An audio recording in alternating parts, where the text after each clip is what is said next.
The moon and the Empress brought me back to my cute little apartment, my high-rise apartment in Chicago. I'm not in Chicago anymore. I'm not in Africa anymore. I'm in a different location, and I don't know how long I'll be here too.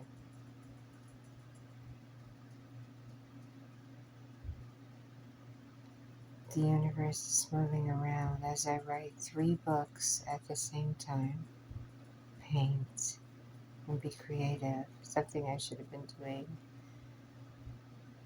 4 years ago, but was karmically distracted. But those will be turned into stories, so there was a little writer's block. I'm not that same person anymore that I was 4 years ago. 1:11 on the clock when I said that.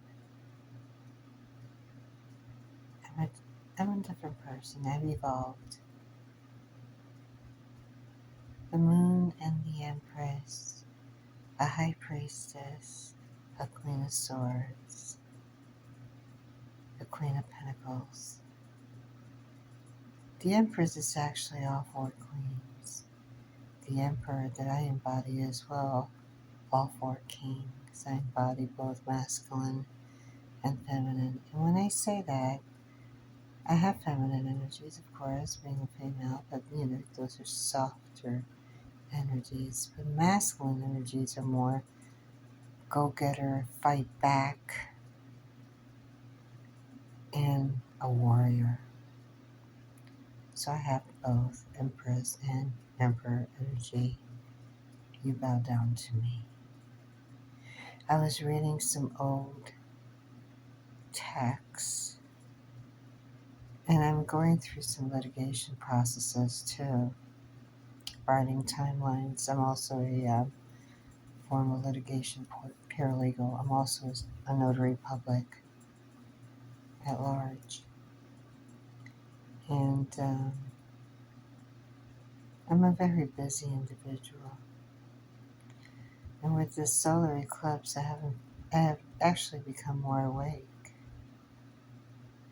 That's the whole thing with these planetary alignments and meteor showers and the solar eclipse. You cut off people who are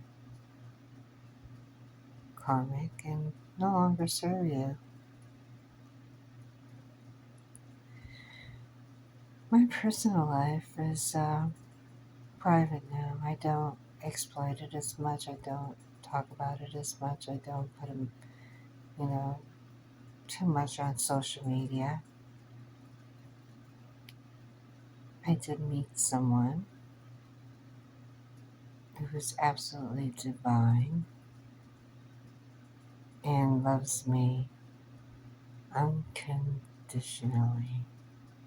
And I think when I look at him, it reminds me of the moon in Chicago. Super beautiful, super wonderful, super warm, super kind, super giving, and non judgmental. Pretty lucky. I don't know where it's going to go. We're just, close. And that's all I want right now.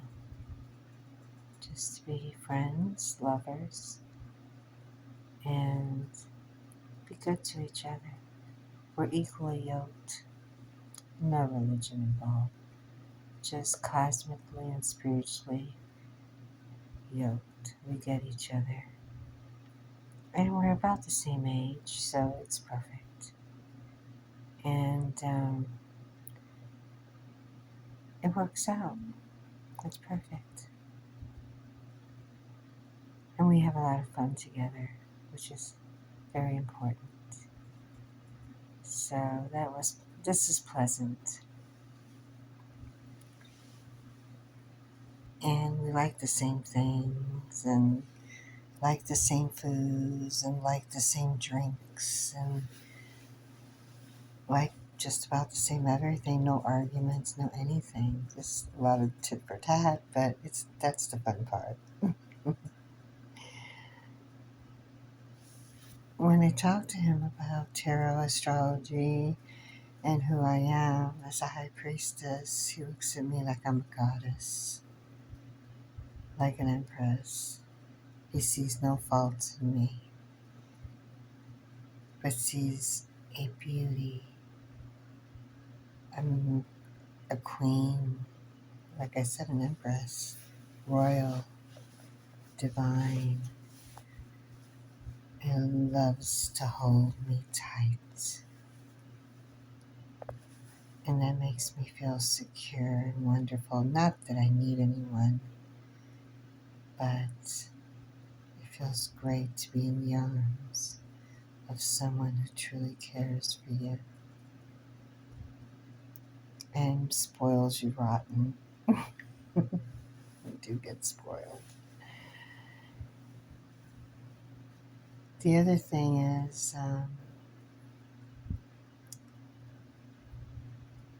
there's been so many messages that I've been getting about the past. And I was reading some text messages that I saved, receipts from the past. And a certain individual that I'm so glad is out of my life. And the deception and the cruelty and the stupidity, just stupidity. And the people that I've encountered through this parasite only gives me a story to write.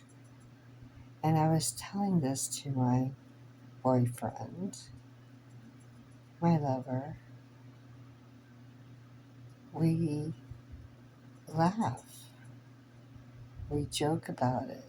It became a comedy of errors. And I told him, he even stole my mother's wedding ring and how he just abused me mentally, physically, everything, sexually, how he wanted to control everything in narrative while I was supposedly married to it. And my boyfriend looked at me, he goes, now I know we're a little bit early on that subject because I'm not ready for that for sure. I told him marriage is not in my cards. But he did make a point that I was a diamond in the rough. And never receiving a diamond from any of my former partners is a shame. And I did not ask him to ever give me anything because I can buy my own diamonds. A piece of string around my finger is more than a love. It's showing compassion and love. And being honest and true is all that I care about. But when you steal something that your parent gave you after she wore it on her finger for 62 years, and you stole it for your selfishness, always going to bring you bad luck. And karma's going to hit you hard. And you're just plain evil. But move forward. Because I wish no ill will on anyone. The divine takes care of that. My boyfriend, who is divine, said he would take care of that.